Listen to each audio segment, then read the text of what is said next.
buenas tardes. Soy Fernando Viñegla, de la coalición Por Otra PAC. Más de una treintena de entidades, de ganaderos, productores, ONGs medioambientales, gente de la nutrición, consumidores, etcétera, que pues han decidido agruparse o alinearse en búsqueda de una transición, alcanzar una transición agroecológica que asegure sistemas alimentarios sanos, justos, sostenibles, saludables y responsables. La jornada del día de hoy es propuesta para un nuevo modelo de producción y consumo de carne. Entonces, pues para ello vamos a contar con dos grandes expertos en la materia. Entonces, como hemos dicho, el título sobre todo se centra en las cuestiones de producción de carne. En particular, pues la producción industrial y su excesivo consumo y las consecuencias que hay. Esta producción y esta cuestión del consumo siempre ha sido el centro de muchos debates de emergencia climática, de pérdida de biodiversidad, de contaminación, de suelos, de aguas, deforestación, pero actualmente también hay una circunstancia que no se puede dejar pasar, que está relacionándose mucho con el tema de la salud. La salud, con la pandemia que estamos viviendo actualmente, pues han salido bastantes informes, bastantes voces dando la alerta sobre el papel que tiene este tipo de ganadería en cuestiones como la zoonosis y pues la replicación de estos virus o estos agentes infecciosos en las macrogranjas que pueden servir como un caldo de cultivo perfecto para esto. Entonces, estas jornadas, sobre todo lo que queremos es abrir un debate en torno a la producción y el consumo de carne y facilitar sobre todo una reflexión a través de las políticas públicas que hay ahora mismo, pues que pueden adecuarse más a este hecho. Vamos a tratar con dos, la PAC y la elaboración del Plan Estratégico Nacional y, por otro lado, el Tratado de Libre Comercio entre la Unión Europea y el Mercosur. Para ello, como hemos dicho, contamos con dos expertos. Por un lado, en cuanto a la PAC, para hablar de ellos, tenemos a Celsa Penteado Morales, responsable del programa de alimentos de BBF. La PAC, la Política Agraria Común, es la partida presupuestaria más grande y de mayor influencia de la Unión Europea. Entonces, debe ser una de las cuestiones que aparezca en este debate. Ocupa el 48% de las tierras de la Unión Europea de forma directa y condiciona hasta un 70% de la superficie a través de otros procesos de gestión. Para también poner en relevancia la importancia de esta política, es el 38% del presupuesto de la Unión, que son 60.000 millones de euros al año, que para que podamos hacer una idea más escalada, es una inversión que hacemos cada ciudadano de la Unión Europea de 114 euros al año a esta política. Por tanto, es uno de los ejes clave para que tiene mucho que decir en estas cuestiones. ¿Por qué estamos hablando del plan estratégico? Porque, bueno, pues en la nueva PAC, que va a entrar en 2023, se presentó un borrador con 9 objetivos, entre ellos algunos importantes en esta cuestión, relacionados con cambio climático, con recursos naturales, con biodiversidad, pero también con alimentación a salud.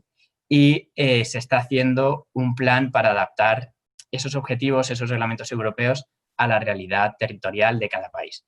Pero no voy a hablar más de la PAC porque, a pesar de que, evidentemente, como la coalición de la que formo parte es Por Otra PAC, es de la política que también sé, pero vamos a dejar ese espacio para Celsa, que es más experta que yo. Y, por otro lado, el otro de las políticas que consideramos que tiene bastante importante trasladar a este momento, sobre todo por ese origen de la ganadería muchas veces, que está fuera de la Unión Europea, pues es muy importante también hacer una reflexión con respecto a otra política y sobre todo el tratado de la Unión Europea y el Mercosur, que es Argentina, Brasil, Paraguay y Uruguay.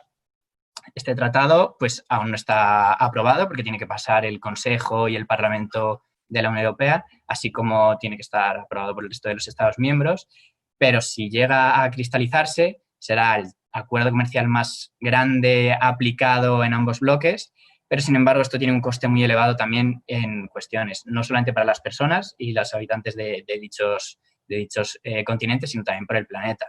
La posible intensificación de incendios en la Amazonía, la alteración de la producción de alimentos a nivel local en el Mercosur, también la aplicación de pesticidas y otras sustancias tóxicas para esa producción. Bueno, pues es uno de los debates que es bastante importante traer a colación.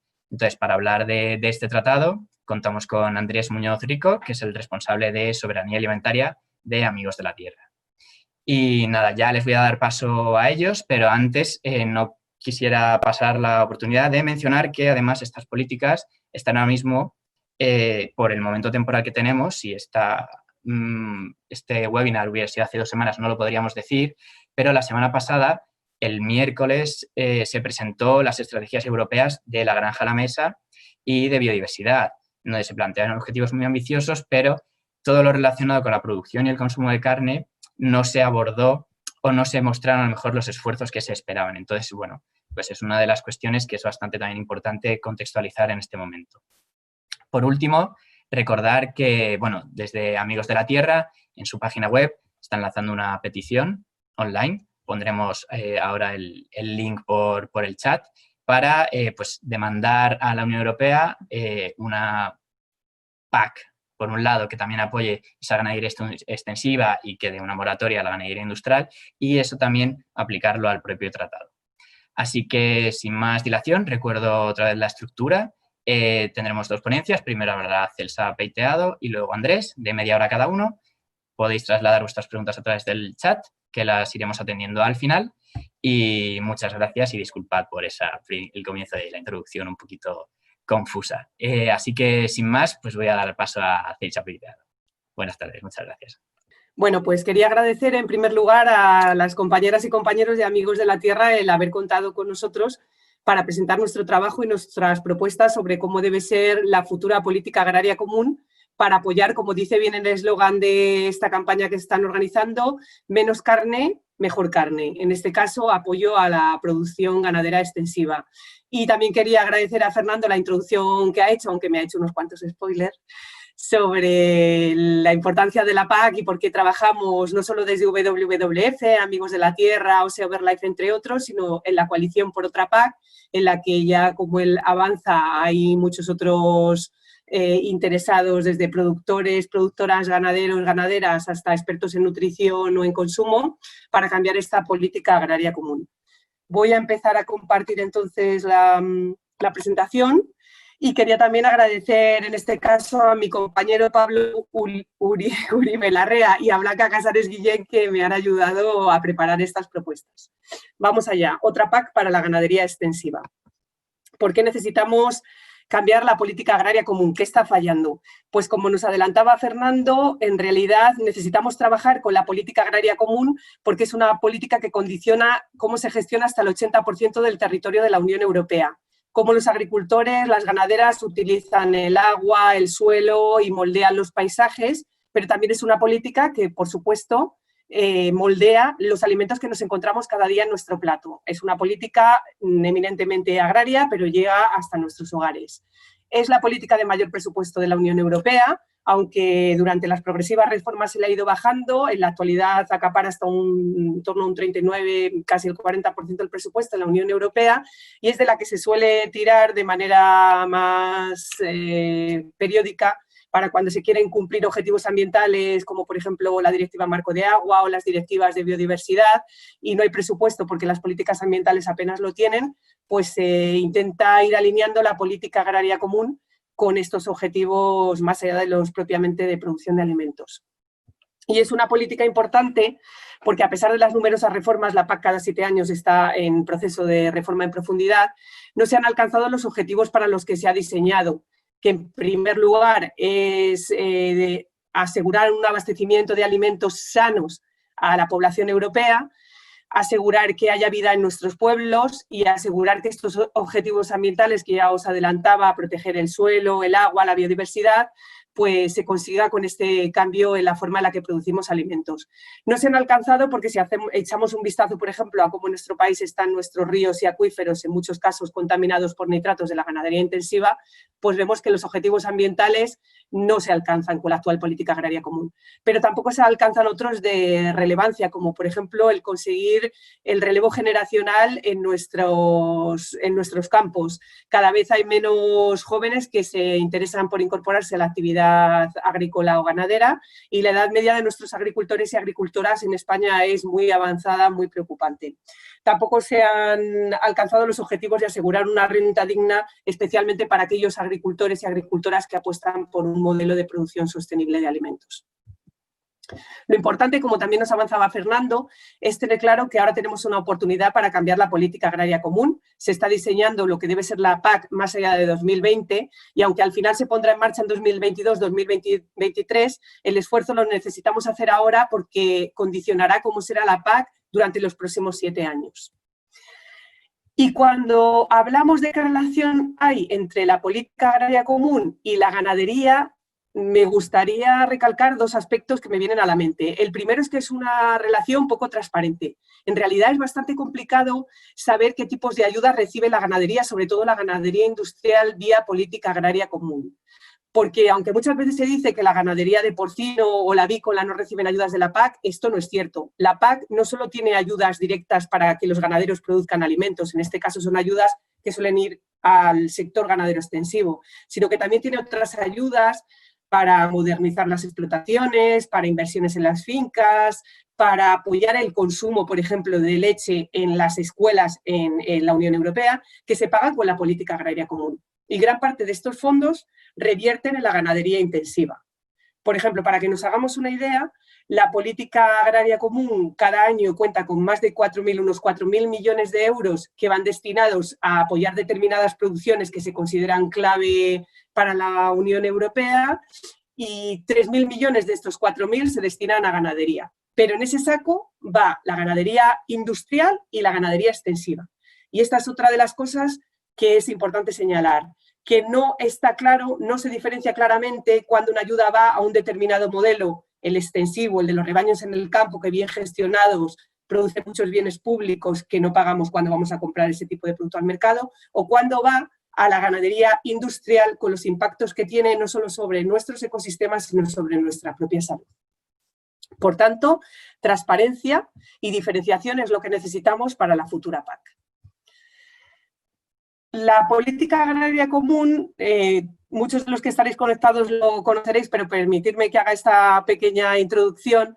Tiene 2 tipos de ayudas que se organizan en lo que se llaman 2 grandes pilares. El primer pilar, que son las ayudas directas, que son las que se dan a los agricultores, a las ganaderas, por seguir manteniendo las fincas en buen estado productivo, por producir determinados alimentos, por ejemplo el arroz, ovino, caprino.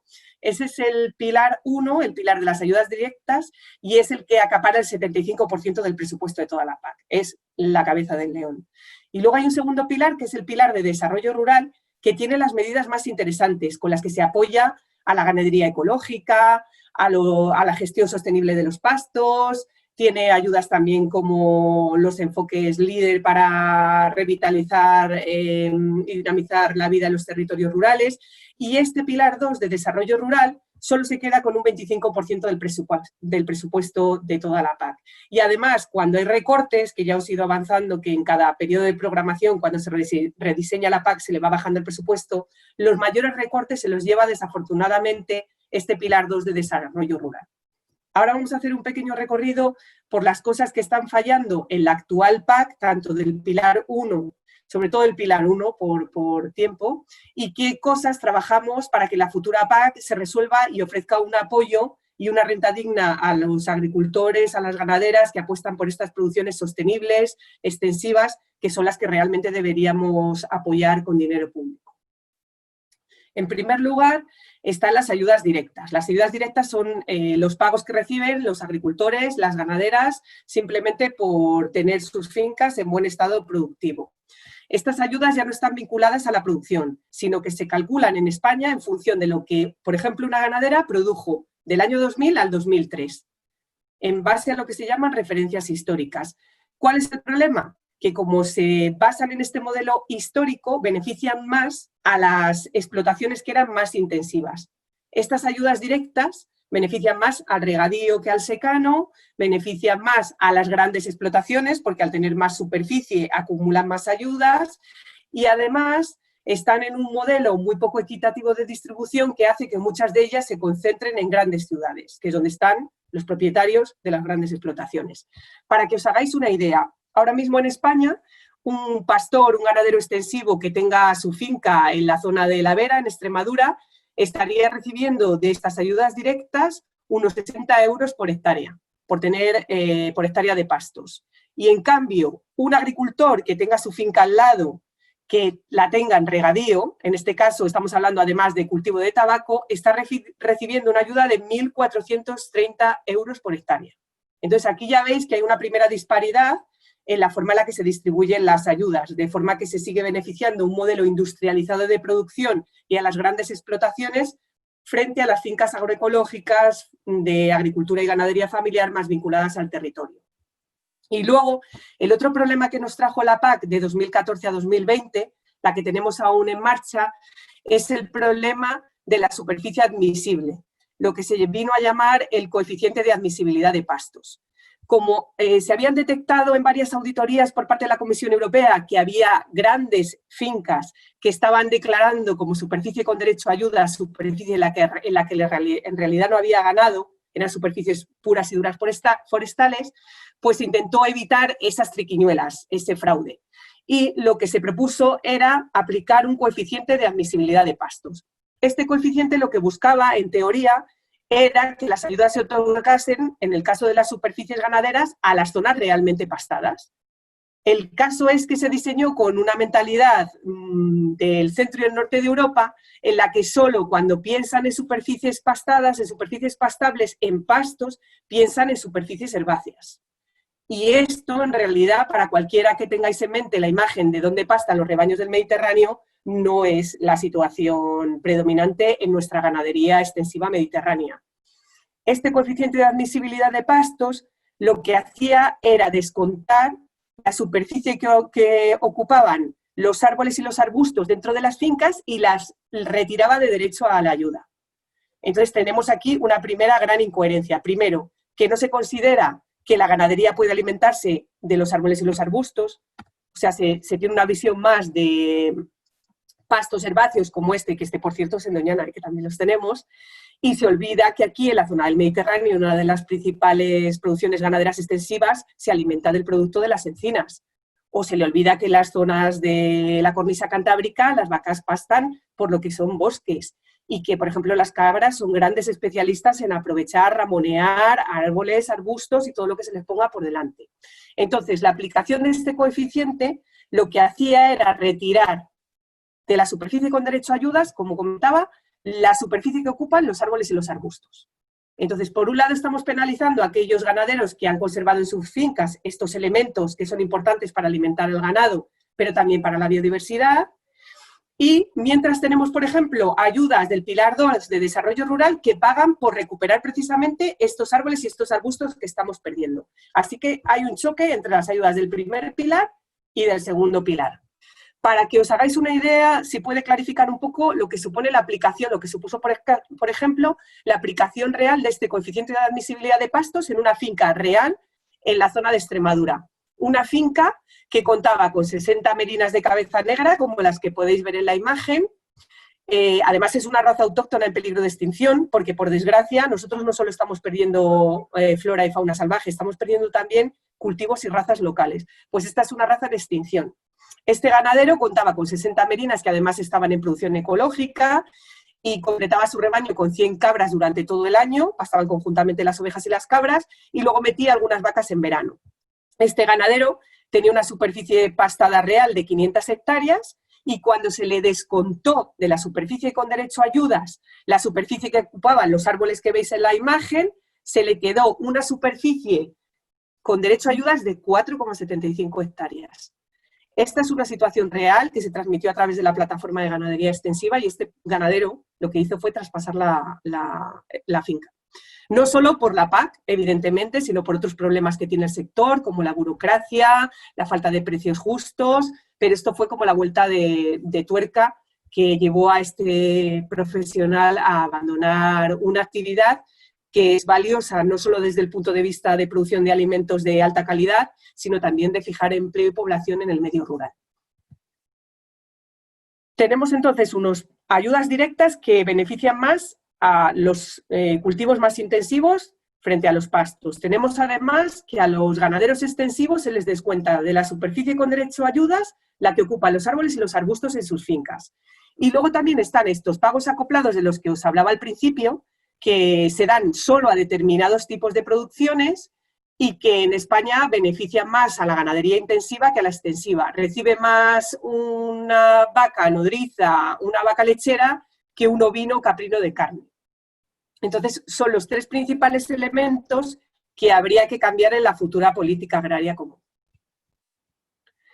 Y afortunadamente ya hay mucho consenso, hay muchas entidades trabajando, una de ellas es la Plataforma de Ganadería Extensiva, que aglutina muchísimos intereses, organizaciones, expertos a favor de la Plataforma de Ganadería Extensiva y que han puesto de manifiesto, por ejemplo, las incongruencias de este coeficiente de admisibilidad de pastos o que estos pagos básicos que se llaman a la renta son más importantes para el tabaco que para los pastos, y ya se ha ido creando como un caldo de cultivo en el que las propias asociaciones de agricultores y ganaderos durante las manifestaciones que vimos del campo en crisis empiezan a decir que hay que cambiar determinados temas y, por ejemplo, el hecho de que pida la abolición de los derechos históricos nos da una idea de que hemos avanzado ya en un sentido de que la PAC necesita una reforma en profundidad. Y además también en estas manifestaciones se pudieron ver otro tipo de carteles como este, en el que ya los propios ganaderos empiezan a hacer un vínculo entre ganadería extensiva y biodiversidad y empiezan a reclamar también un poco los bienes públicos que deberían ser compensados con políticas públicas como la PAC y que en realidad no está sucediendo hoy en día. En realidad, lo que necesitamos es un cambio en profundidad de la política agraria común, porque lo que no queremos es que se sigan destinando los fondos públicos, estos 114 euros al año que nos avanzaba Fernando, que se destinan a la ganadería industrial, y que se destinen realmente a esta otra imagen, que es la que está en riesgo de desaparición, la de los rebaños en el campo.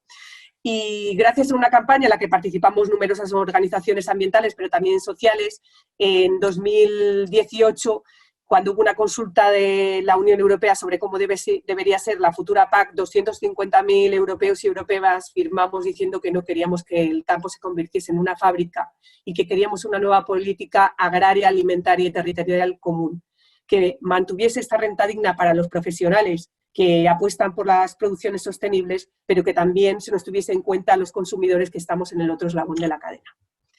¿Y qué proponemos entonces para esta PAC? Que ya me sale muy largo, política agraria, alimentaria y territorial común. Pues lo que proponemos en este caso para la ganadería extensiva es ni más ni menos que se reorienten todas las ayudas para que la actividad pueda ser viable económicamente, se proporcione una renta digna a los ganaderos que están apostando por estas prácticas agroecológicas y que nos proporcionan alimentos de calidad y, a su vez, al mantener esta actividad, que se mantengan estos bienes públicos que ya mencionaba que se generan con la ganadería extensiva. Como, por ejemplo, mantener rebaños en el campo lo que nos permite es mantener en buen estado los pastos, que son importantes sumideros de carbono, nos ayudan a luchar contra el cambio climático. O mantener las vías pecuarias en uso nos permite conectar diversas partes del territorio y esta parte de ser un patrimonio cultural ya reconocido por todas las instituciones internacionales, esta conexión del territorio nos permite también que otras especies salvajes se vayan adaptando a los impactos del cambio climático. Todo esto tendríamos que estar reconociéndolo y pagándolo con la política agraria común. En realidad lo que queremos es que los rebaños sigan en movimiento. Pero para ello, ¿qué necesitamos? Pues en primer lugar necesitamos caracterizar qué es ganadería extensiva. Como se avanzaba, todavía no existe una definición clara, al menos en nuestro estado, en el Estado español, en el que se pueda decir esta finca es extensiva, esta es semi-extensiva, y bueno, las industriales sí que está bastante claro qué tipo de ganadería es, pero que se puedan separar para evitar dar ayudas a la ganadería industrial y redirigir las ayudas hacia esta ganadería extensiva. Este es uno de los trabajos en los que estamos avanzando actualmente y que queremos debatir junto con numerosos actores de la Plataforma de Ganadería Extensiva y otros expertos con el Ministerio de Agricultura, para que la futura PAC lo que esté claro es precisamente qué es extensivo y qué no lo es. ¿Y luego qué necesitamos para la PAC? Pues para la PAC pedimos dos principios básicos. El principio primero es quien contamina paga. Esto es, que el modelo de ganadería industrial que contamina nuestras aguas con purines y que tienen emisiones de gases de efecto invernadero que están contribuyendo al impacto del cambio climático, que este modelo de ganadería industrial no reciba ayudas públicas. Y al contrario, debe pagar por lo que ha contaminado y descontaminar. Y el dinero utilizarlo para apoyar realmente a este otro modelo de ganadería extensiva que con sus buenas prácticas lo que hace es conservar los recursos naturales, incluso recuperarlos. Este modelo de ganadería industrial que deforesta bosques fuera de nuestras fronteras para producir piensos y luego aquí contamina las aguas, frente a este otro modelo que nos ayuda además a recuperar el suelo como sumidero de carbono, nos ayuda a conectar el territorio con estas vías pecuarias o a proteger paisajes únicos como son los de la dehesa. Y para eso, pues lo que necesitamos es darle la vuelta a todo lo que estaba mal. En primer lugar, cambiar el pago básico, que no se base en estas referencias históricas de cuanto más produje el año 2000, 2003, más voy a recibir, sino al contrario, que precisamente se apoya a estas fincas de ganadería extensiva de alto valor socioambiental para que si no llegan a una renta digna, para eso usemos el dinero público, para asegurar que pueden vivir dignamente de su actividad y que tienen a final de mes un sueldo digno que les permita seguir con su actividad. Es decir, cambiar este pago básico. Luego, la futura PAC nos permite programar lo que se llaman ecoesquemas o pagos verdes, ayudas destinadas a promover beneficios ambientales. Lo que estamos pidiendo junto con numerosas entidades es que haya un ecoesquema para la ganadería extensiva. Es decir, primero tendríamos un nivel de ayudas que lo que asegura es que los ganaderos extensivos, las ganaderas extensivas llegan a una renta digna, pero además con este segundo nivel de ayudas de ecoesquemas a la ganadería extensiva, lo que les estoy es reconociendo y remunerando los bienes públicos ambientales que están generando y que no paga el mercado. Así, deberíamos apoyar el que siguiesen estas buenas prácticas en el campo. Algunas permiten, por ejemplo, el redileo, aumentar el nivel de materia orgánica en el suelo, el manejo holístico, etcétera, y además tener en consideración especial la transhumancia. La transhumancia, como bien defienden nuestros compañeros de la Asociación Transhumancia y Naturaleza, es un modelo único que se está perdiendo, el de trasladar los rebaños durante el verano a las zonas altas de montaña y durante el invierno a las zonas templadas de dehesa, lo que nos permite es que se vayan regenerando los pastos cuando el ganado los abandona y además conservar estas vías pecuarias. Entonces la transhumancia tiene que tener una prima adicional en este sistema de ayudas, en esta especie de tarta que construimos y debe ayudarse a asegurar su continuidad, no solo ya por los motivos ambientales que he comentado, sino porque es un patrimonio que no nos podemos permitir perder. Y luego lo que podríamos en este montante de ayudas es articular otro tipo de pagos, por ejemplo, para los agricultores y ganaderos que en una finca tengan agricultura y ganadería, que es otro sistema que se está perdiendo. El agricultor que produzca forrajes y leguminosas en su finca con criterios agroecológicos y alimenta su rebaño extensivo, estos son lo que se llaman las ayudas acopladas, y entonces iríamos avanzando en sostenibilidad económica, social y ambiental. Dos principios entonces, quien contamina paga y quien conserva recibe, y sobre todo cambios urgentes y extremos en el primer pilar de la PAC, en el que son las ayudas directas, que como os comentaba acapara el 75% de los fondos. Y luego, en las ayudas de desarrollo rural hay muchísimo más potencial. Podemos ayudar al asociacionismo de agricultores, o en este caso de ganaderos extensivos. Podemos ayudarle a que hagan ganadería ecológica. Podemos ayudarle a que avancen aún más en temas de bienestar animal. Todo este tipo de ayudas existen dentro de las medidas de desarrollo rural. Y también tenemos que ayudarles, especialmente un problema que se da en una zona muy concreta de España, pero que es muy importante para las explotaciones que lo padecen, que es a coexistir con los grandes carnívoros. Como sabéis, hay un motivo de conflicto que es los ataques de lobo en las fincas de ganadería extensiva. Lo que sí hay un cierto consenso entre organizaciones ambientales y organizaciones de ganaderos es que lo mínimo que se debería es pagar con ayudas públicas esta coexistencia, financiando, por ejemplo, lo que veis abajo, los mastines, que son herramientas importantísimas para proteger de los ataques del lobo. U otras inversiones como vallados, cercados, pastores eléctricos que permiten un manejo adecuado del ganado y prevenir ataques. Esto se podría y debería financiar con la PAC. Algunas comunidades autónomas ya lo están haciendo, pero otras que tienen daños muy importantes en determinadas fincas por lobo no tienen programadas estas ayudas, cuando en el fondo es un montante mínimo el que se necesitaría para asegurar que esta coexistencia entre ganadería extensiva y grandes carnívoros es una realidad. Y otro elemento, sobre todo, que puede apoyar la futura PAC y que nos llena de esperanza, como comentaba Fernando, es que se ha presentado dentro de los objetivos que tiene que cumplir la PAC más allá de 2020, uno nuevo sobre alimentación sostenible. Este objetivo debería permitirnos programar medidas de la política agraria común para apoyar la compra pública responsable, por ejemplo, en colegios, en residencias, en hospitales, para apoyar producciones agroecológicas, consumo local, de temporada, informarnos más a los consumidores de los impactos de nuestras decisiones de consumo, el qué impacto tiene detrás social, ambiental y económico cuando apostamos por una carne low cost y qué otros beneficios trae la carne y otros productos procedentes de la ganadería extensiva. Tenemos entonces, por tanto, una oportunidad ahora de rediseñar totalmente la política agraria común en este plan estratégico de la PAC que nos comentaba Fernando y no podemos dejarla pasar.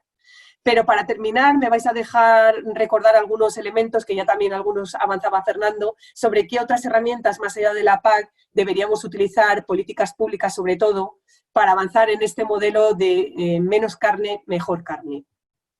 Sobre todo porque si no rediseñamos estas políticas públicas agrarias, alimentarias, lo que nos enfrentamos en nuestro país, como todos bien sabemos, es a un modelo de España vaciada en el que se abandonan las fincas más extensivas, como podéis ver en la imagen, y en el que los rebaños en el campo ya son una rara avis. Cada vez, por desgracia, es más difícil ver a un pastor, a una ganadera con los rebaños en el campo. Necesitamos reorientar estas políticas públicas para que siga habiendo sobre todo relevo generacional en las fincas trashumantes. Esta es una de las imágenes que nos llevan de esperanza de la Asociación Transhumancia y Naturaleza, como van el padre, el hijo y el rebaño, aunque no lo veis, va detrás.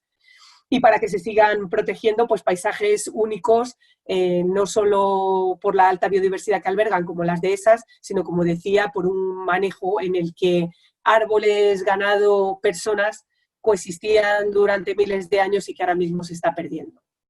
Necesitamos para ello un pacto estatal para la ganadería extensiva o una estrategia estatal para la ganadería extensiva en la que se reorienten todas las políticas públicas hacia este modelo de producción de carne. Y para eso hay varios elementos que podríamos utilizar, debemos utilizar y que nos dan herramientas para cambiar este modelo a favor de la ganadería industrial frente a este otro de ganadería extensiva. La primera es la estrategia del campo a la mesa, que nos avanzaba Fernando, que se presentó el pasado 20 de mayo y que es verdad que aunque podía haber hecho mucho más, por ejemplo, por el tema del consumo de carne, sí que ha puesto algunos objetivos que son interesantes, como por ejemplo que a partir del 2030 el 25% de la superficie cultivada agraria útil en cada uno de los países de la Unión Europea esté destinada a la agricultura y a la ganadería ecológica.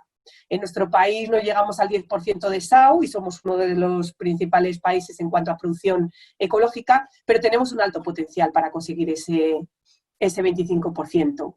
Y otro objetivo muy interesante que incluye esta estrategia del campo a la mesa es el de abordar el uso de antibióticos en la ganadería, sobre todo en la ganadería industrial. Esta estrategia lo que le pide a los Estados miembros es que en 2030 disminuyan un 50% las ventas de antibióticos destinados a ganadería. ¿Por qué? Porque este uso masivo de antibióticos que se da sobre todo en España de manera mucho más importante que en otros países similares como Francia y Alemania, lo que está poniendo en riesgo es nuestra propia salud.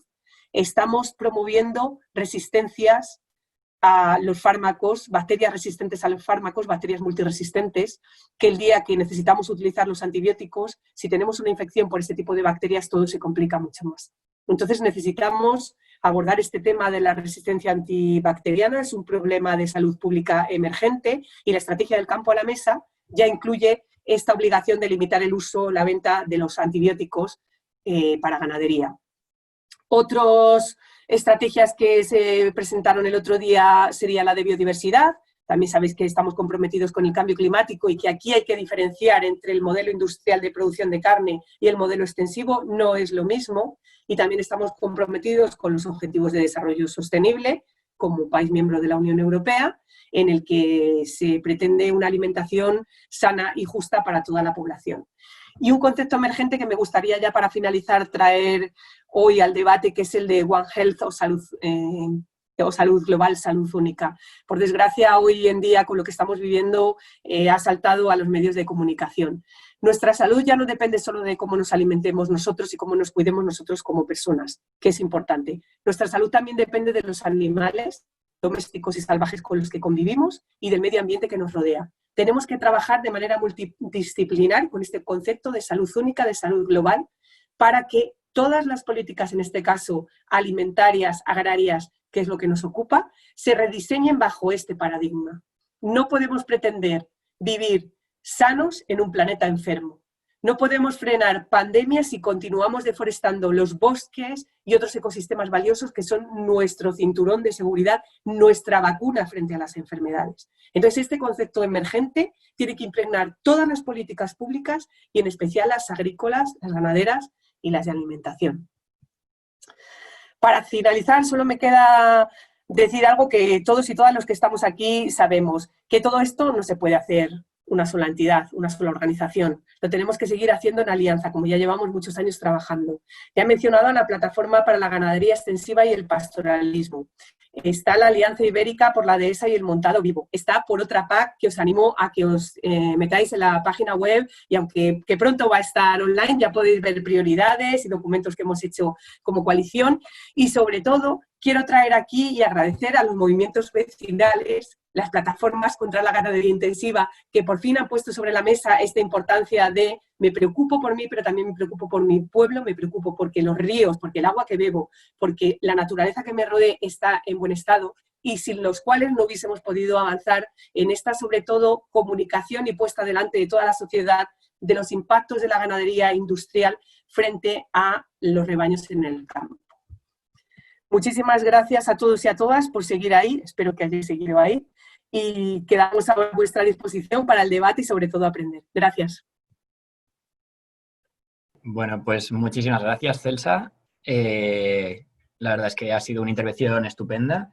Es claramente llamativo como, pues, lo que comentas, dados los distintos modelos de ganadería extensiva que hay, como por ejemplo, solamente se piensa que se pastorea de una superficie donde no hay árboles, como hay incompatibilidades entre esos dos tipos de ayudas. Yo creo que ha sido una intervención muy completa y que va a servir a mucha gente pues para intentar comprender o apoyar más cómo encajar esta ganadería extensiva en la política agraria común, que al final es una de las principales dentro de la Unión Europea. Ahora vamos a pasar a la otra parte de la charla, al otro enfoque, que es buscar como esa procedencia de la carne, que muchas veces dentro de, pues, llega a la Unión Europea carne que no es producida dentro de esa Unión Europea, sino fuera, y que, bueno, pues ese tratado de la Unión Europea con Mercosur va a jugar un papel clave en el futuro, principalmente a peor, a no ser que se pueda remediar. Antes de presentar a Andrés, aprovecho para recordar que cualquier pregunta, para la gente que se pueda haber incorporado ahora, cualquier pregunta o cualquier comentario, por favor, se puede ir comentando a través del chat, ¿vale? Y tras la intervención de Andrés tendremos como un espacio para poder llevarlas a colación, trasladarlas a los ponentes y que nos vayan respondiendo ellos. Así que, bueno, pues muchas gracias, Celsa. Y, por favor, Andrés, si puedes conectarte, te dejo paso a ti. Vale, pues muchísimas gracias, Fernando, por tu presentación y gracias también a Celsa, que es un lujo verdaderamente contar con ella hoy para hablar de la PAC y ir detrás de ella para hablar de ese tema del, espero que no sea futuro tratado comercio Unión Europea-Mercosur. Voy a compartir con todas vosotras mi presentación mientras hablo. Vale. A ver si me funciona bien. Perfecto. Vale, pues bueno, estamos ahora, estas jornadas de menos carne, mejor carne, como comentaba Fernando al comienzo, hemos tenido que improvisarlas en un formato online debido, pues como todos estamos y todas viviendo esta crisis sanitaria, crisis climática y ambiental. Todas ellas son crisis que están íntimamente interrelacionadas porque entendemos desde Amigos de la Tierra que es una crisis sistémica impulsada y promovida por este sistema económico en el que todas y todas sufrimos, ¿no? de alguna manera, ¿no? Además, como comentaban Fernando y Celsa, hemos tenido la suerte también de que hayan coincidido, en este caso suerte, tras los anuncios de la Unión Europea de la presentación tanto de la estrategia del campo a la mesa como la estrategia de biodiversidad y ayer la presentación de los presupuestos para un pacto verde. Entonces, bueno, nos permite también hacer un contraste entre lo que son los discursos de los políticos, en este caso de la Unión Europea, y lo que son las prácticas y las políticas que luego se llevan a cabo, ¿no? Bueno, en este caso yo vengo a presentaros el acuerdo al que se alcanzó entre la Unión Europea y los países del Mercosur a finales del año pasado. Los países del Mercosur, como comentaba Fernando al comienzo, son Argentina, Brasil, Paraguay y Uruguay. Y en este acuerdo pues, se ha ratificado un tratado de libre comercio entre ambos bloques y es el tratado a día de hoy que el mayor acuerdo comercial que ha habido entre ambos bloques, tanto por la importancia económica que tiene como por la cantidad de ciudadanos que van a verse afectados, ¿no? por este tratado. Es un tratado que si se lleva a cabo va a tener unos enormes impactos medioambientales, climáticos, impactos de enorme envergadura en la salud de los consumidores y que van a tener también unos impactos terribles como ya están teniendo en la salud de las personas que habitan en los países del Mercosur. Es un tratado que además ha firmado en un contexto político en donde, en el caso, por ejemplo, de Brasil, está habiendo muchísima vulneración de derechos humanos, derechos de los pueblos indígenas, derechos de las personas campesinas y de los trabajadores, y de alguna manera este acuerdo viene a ratificar o a dar un apoyo político pues a la persona, a Bolsonaro y a su gobierno en Brasil, y a dar un apoyo institucional a esta vulneración de derechos humanos. Si os parece, voy a pasar a comentar de tres impactos o tres bloques de impactos que desde Amigos de la Tierra nos preocupa con la posible aprobación de este acuerdo de libre comercio entre la Unión Europea y Mercosur. El primero de ellos es el daño que entendemos que puede tener para el clima, en este contexto de emergencia climática y para el medio ambiente. Para os podáis hacer una idea de en qué consistiría este futuro acuerdo, es un acuerdo que se ha venido a llamar un intercambio de vacas por coches. Es un acuerdo que desde el punto de vista comercial para el Mercosur va a suponer la exportación de una gran cantidad de carne de vacuno, ahora veremos cuánta. También va a suponer la exportación de más cantidad de soja transgénica, que ya veremos también a continuación, y exportación también de etanol, con terribles, como supongo que sabréis, enormes contenidos, impactos medioambientales, climáticos y de deforestación. Por contra, la Unión Europea exportará al Mercosur principalmente coches, maquinaria y productos químicos.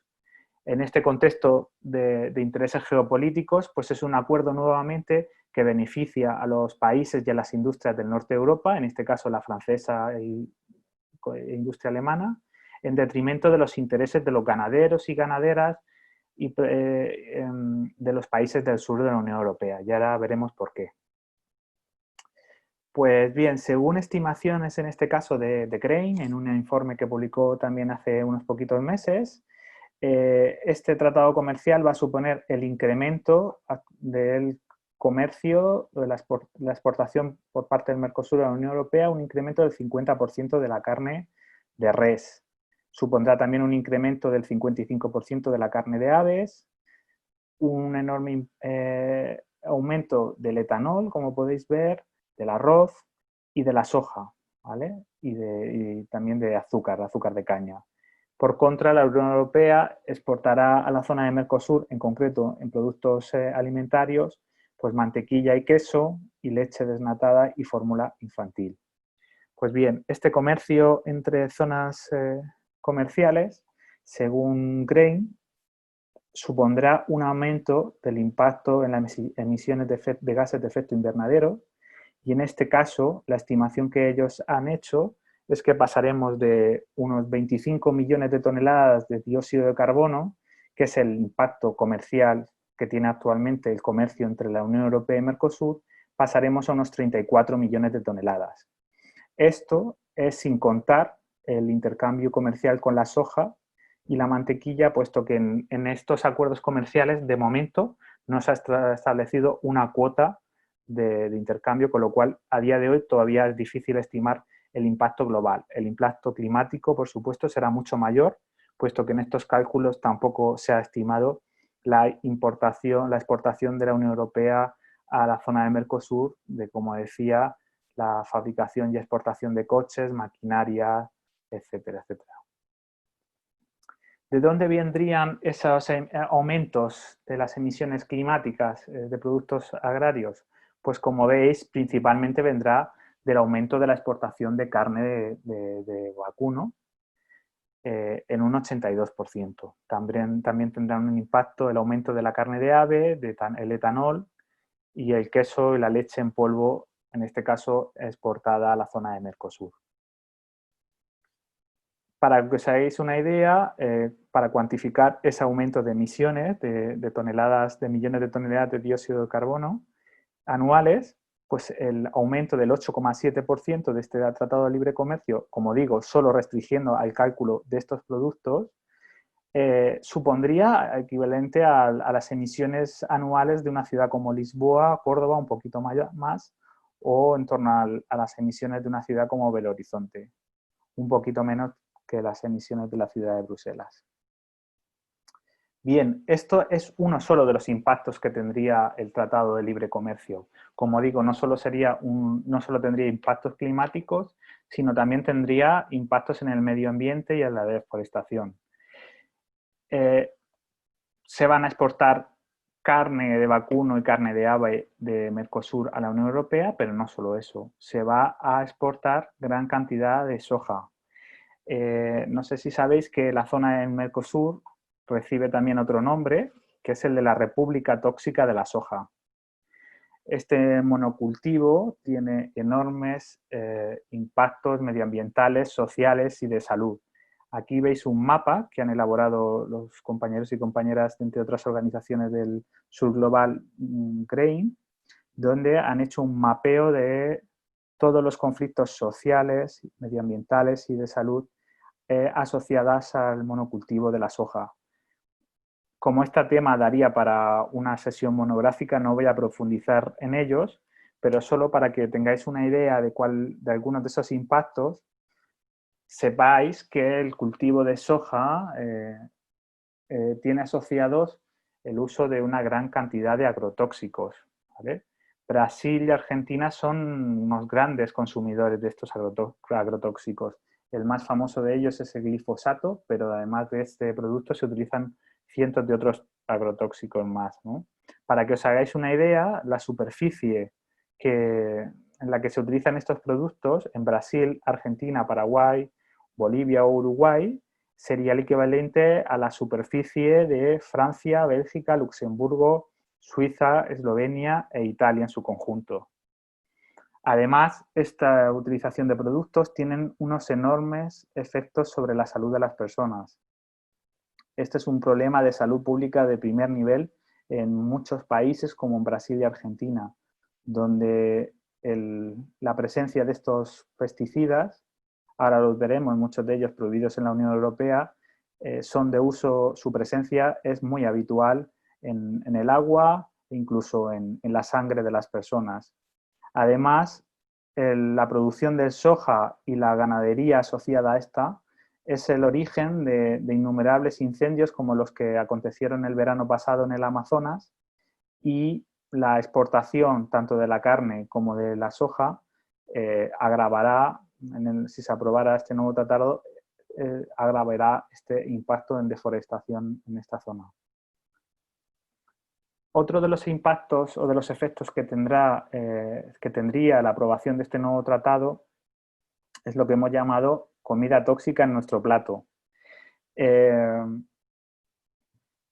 Este acuerdo comercial, tal y como está establecido actualmente y ha sido aprobado por la Unión Europea y los países del Mercosur, va a suponer la relajación tanto en las reglas como en los controles de seguridad alimentaria, especialmente de la Unión Europea hacia Mercosur, puesto que los estándares europeos son mucho más elevados que los que actualmente se aplican en los países del Mercosur, ¿vale? Y esto en un contexto donde hay innumerables casos de escándalos de seguridad alimentaria en Brasil y, como digo, donde las diferencias tanto en controles medioambientales como de salud entre ambos bloques son muy grandes, ¿vale? Para que os hagáis una idea de cuáles podrían ser estos riesgos a los que nos sometemos, pues estos controles ambientales, entre otras cosas, regulan pues, los alimentos y los cultivos transgénicos. En Brasil y Argentina son los mayores productores mundiales de soja transgénica y de maíz transgénico. Y el 95% de la soja de Brasil y Argentina es transgénica. Si se aprobara este acuerdo, va a suponer el aumento de las importaciones de estos alimentos y de estos productos, con el riesgo que ello conllevaría para la salud humana y para la biodiversidad, ¿no? También. Otros riesgos a los que no estaríamos sometidos es a la ingesta de alimentos con una serie de productos de agrotóxicos y unos niveles a los que ahora mismo en Europa está restringido. Brasil utiliza 149 pesticidas que actualmente en la Unión Europea están prohibidos. Pues bien, la importación de alimentos producidos con estos pesticidas supondría un enorme riesgo también para la salud de las personas. Por mencionar también un par de riesgos más, entre otros muchos, pues supondría también un riesgo para los consumidores la ingesta de carne de res de vacuno, como decía, de carne de vacuno, que podría contener hormona de crecimiento ractopamina, que aunque está legalmente prohibida, la limitación o la apertura comercial y la disminución de los controles entre las fronteras podría suponer la importación de carne con esta hormona, o otros riesgos asociados como podría ser el pollo infectado con salmonela o carne contaminada, pues como digo, por la disminución de los controles comerciales que supone este acuerdo de libre comercio. Por otro lado, y esto es más impactos económicos y impactos sociales que tendría la importación de esta gran cantidad de productos, entre ellos la carne de vacuno, tendría un impacto enorme sobre los precios y sobre los pequeños productores y productoras de carne en Europa. En un contexto de crisis comercial y económica post-coronavirus, COVID, y como comentaba ya anteriormente Celsa, en un contexto donde la ganadería extensiva, la ganadería ecológica, compite en desigualdad de condiciones con un modelo de ganadería industrial como es el que se promueve con este Tratado de Libre Comercio, por un lado, por la importación de gran cantidad de carne de vacuno y por otro lado, por el incentivar el consumo de soja, que no olvidemos, la soja mayoritariamente se utiliza para la alimentación animal en estos modelos de ganadería industrial. Y en tercer lugar, este Tratado de Libre Comercio supondría la violación o, de alguna manera, ratificar o dar cabida a la continuidad en políticas de violación de derechos humanos en países del Mercosur. También, por citar simplemente algunos ejemplos de cómo podría este acuerdo promocionar esta política, recordar que en Brasil se cometen terribles violaciones de derechos humanos. Es un gobierno donde las libertades y los derechos democráticos están en riesgo y este acuerdo de libre comercio, con su posible ratificación, no respetaría estos derechos, puesto que por un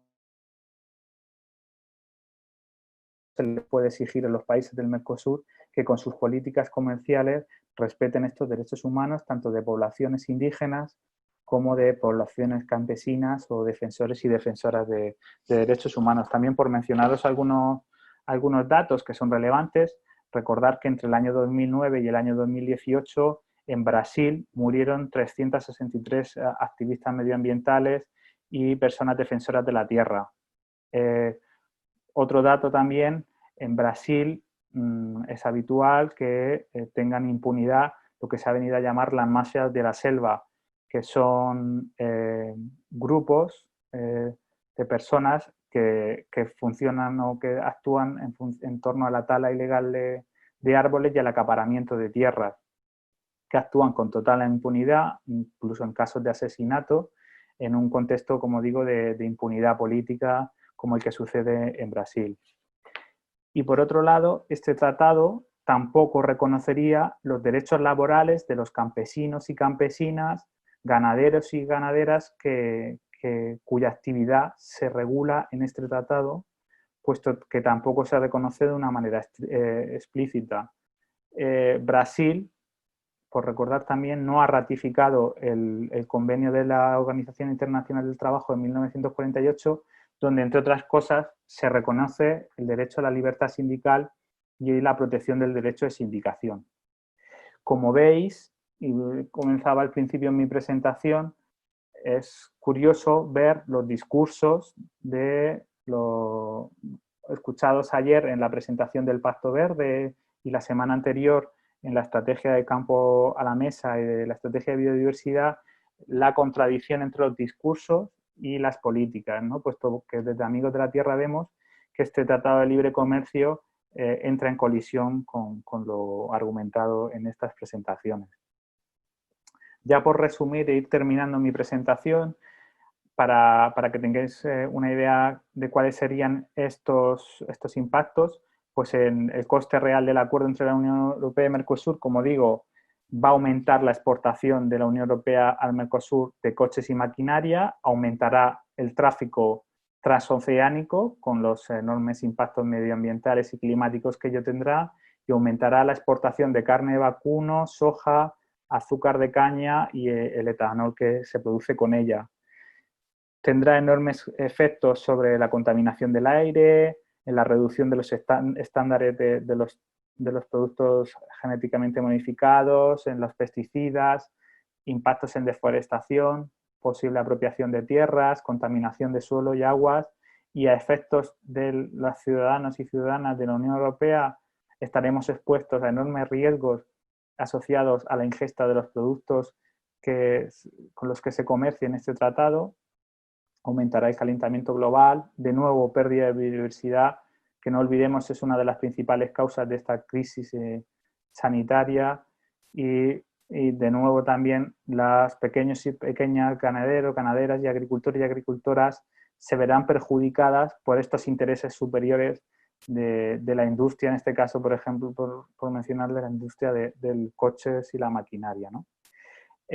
Por terminar y concluir con unas propuestas, desde Amigos de la Tierra creemos, y como sucede también con la política agraria común, entendemos que la Unión Europea no puede seguir externalizando ni los impactos climáticos, ni los impactos ambientales, ni los impactos sociales de su política alimentaria. No podemos seguir apostando por una ganadería industrial que lo que haga es externalizar muchos de esos impactos medioambientales asociados, como digo, a una ingesta enorme de soja transgénica con todos los efectos que tiene a nivel medioambiental, social y de salud en los países del sur global. Y tiene que, por tanto, ser coherente con esos compromisos climáticos, de conservación de la biodiversidad, esos principios de precaución en la salud y el medio ambiente y con el respeto de los derechos humanos, ¿no? Por tanto, desde Amigos de la Tierra exigimos la cancelación tanto de las negociaciones de futuros acuerdos, la cancelación de las ratificaciones de acuerdos actuales, como este del Tratado Unión Europea de Mercosur, como la suspensión de acuerdos que ya han sido ratificados, como son los acuerdos del CETA, o como son acuerdos como los de México, Japón o el acuerdo de Vietnam. Todos ellos son acuerdos comerciales que tienen un terrible impacto sobre los productores y productoras de alimentos en la Unión Europea. Por tanto, creemos que por parte de la Unión Europea debería haber una apuesta inequívoca a lo que consideramos que sería la manera de comerciar a nivel de productos alimentarios, que son los canales cortos de comercialización. Quizá deberíamos replantearnos el concepto de canal corto de comercialización en un entorno de la Unión Europea y definir cuáles serían esos acuerdos entre países miembros de la Unión Europea, pero en este contexto entendemos desde crisis climática y medioambiental no tiene sentido seguir apostando por este libre comercio que como vemos no va a traer nada bueno a nivel climático, medioambiental o de salud. Y por tanto, por ir concluyendo, demandamos a la Unión Europea una política alimentaria común que incluya todas las políticas sectoriales. No tiene sentido definir unas políticas en una política agraria común como la PAC y, por contra, definir otras políticas que en la comercialización internacional de productos.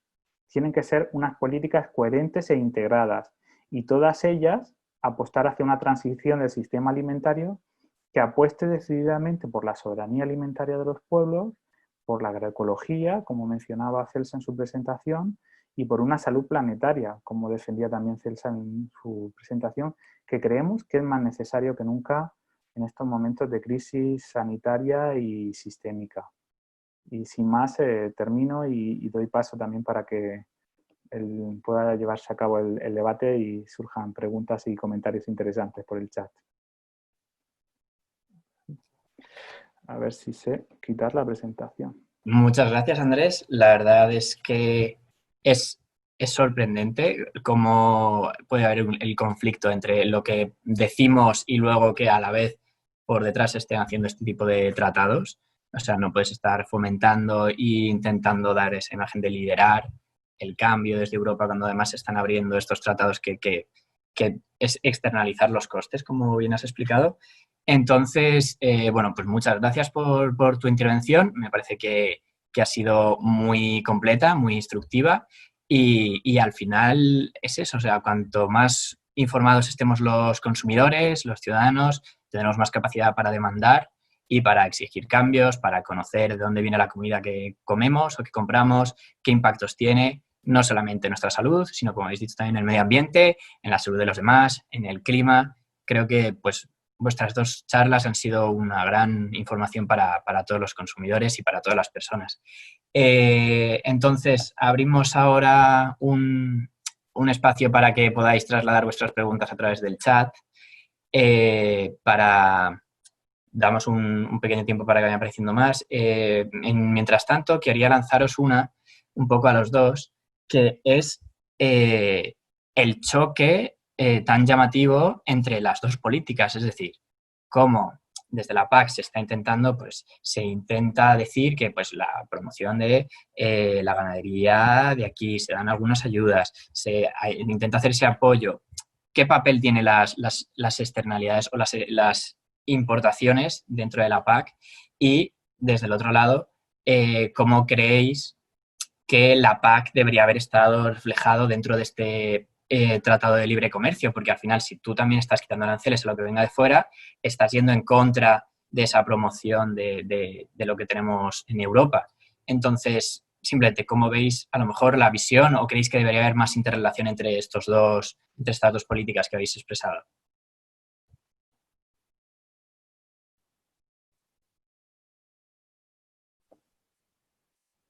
Bueno, yo a hablar de la PAC os voy a dejar más hablar a vosotros porque sois los expertos en la materia, pero creo recordar que uno de los objetivos que se incluía en el Plan Estratégico Nacional de la PAC es precisamente apostar por el aumento de la producción y la internacionalización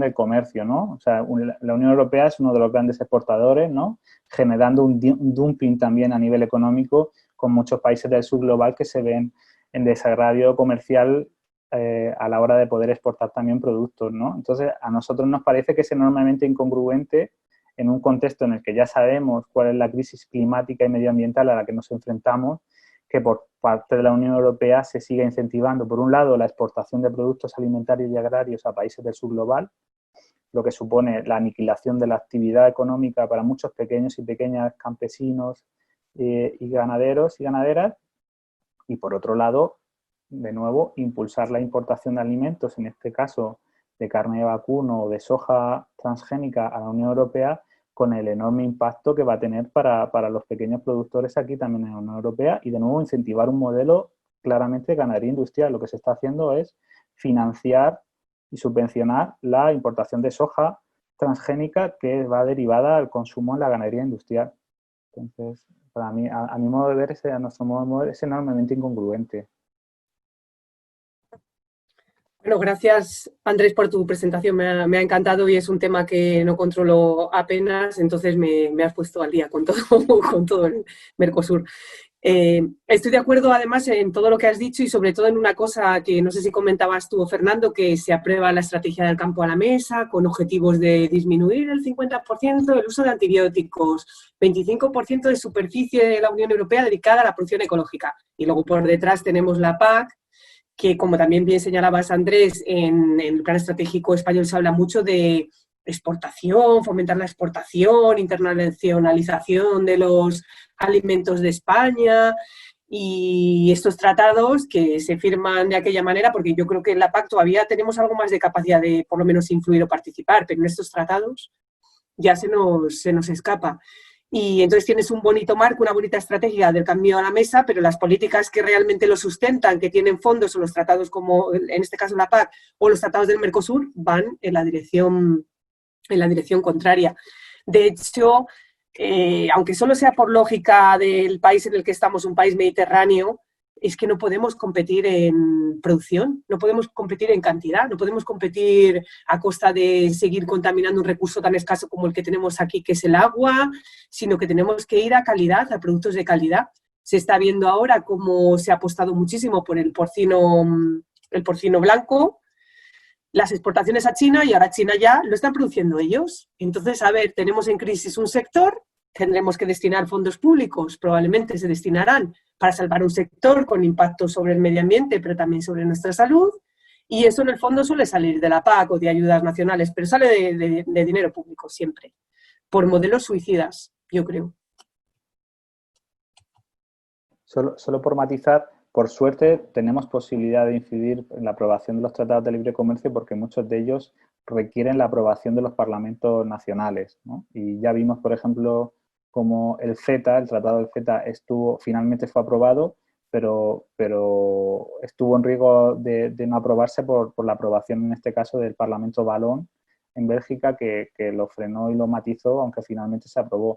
Entonces, es por eso también el comunicar sobre los impactos de este Tratado de Libre Comercio, porque, por desgracia, España, el gobierno español, ha sido uno de los grandes avaladores de este tratado, que va a tener enormes consecuencias para el sector alimentario español, pero que creemos que entra en enorme contradicción con los discursos del Ministerio de Agricultura, donde por un lado defiende una política agraria común en beneficio de, como ellos defienden, de los agricultores y ganaderas de España, pero por otro lado, y de tapadillo están aprobando tratados comerciales que van a tener un terrible impacto. Entonces, confiemos que de aquí a que tenga que ser ratificado en el Parlamento español, se pueda presionar para que eso no se lleve a cabo. ¿Y la fecha, Andrés, que te iba...? Pues todavía ahora mismo todavía la pelota está en la Unión Europea. Este tratado tiene que traducirse, tiene que aprobarse por las distintas instituciones europeas, y se prevé, aunque con este contexto también del COVID hay mucha incertidumbre, pero se prevé que el escenario sea para finales de este año, principios del año próximo. Y lo que no está todavía muy claro es en qué momento tendría que ser aprobado aquí en España. Pero la experiencia, por lo que sucedió con el tratado del TTIP con Estados Unidos, es que la información y la movilización social requiere de mucho tiempo. Entonces, cuanto antes empecemos a conocer cuáles son esos impactos y las ciudadanías y las organizaciones nos movilicemos, más capacidad tendremos para cuando llegue ese momento poder frenarlo.